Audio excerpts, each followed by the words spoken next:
তো এই প্যান্ডেলটা ছিল নাকতলাতে। এর থিম ছিল তর্পণ। এখানে বিভিন্ন গোত্র লেখা ছিল।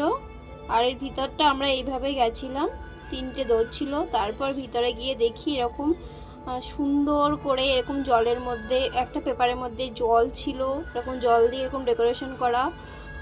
তারপর ছিল এরকম একটা শঙ্কর মধ্যে মা দুর্গা, দেখো কতটা সুন্দর লাগছে। এদিকে ছিল কাক, এদিকে কোষাকুষি ছিল। চারিদিকটা অপূর্ব সুন্দর ছিল, খুব সুন্দর ছিল চারিদিকটা। মানে পুরো গঙ্গায় যেমন হয় না, গঙ্গার ভিতরটা ওরকমই, দৃশ্যটা ওরকমই তৈরি করেছে। তর্পণটা ঠিক যেভাবে হয় সেরকমই দৃশ্যটা তৈরি করেছে।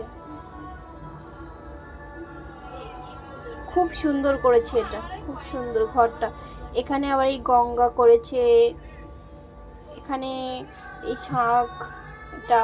তারপর ওখান থেকে দেখো কোষাকুষি থেকে জল পড়ছে।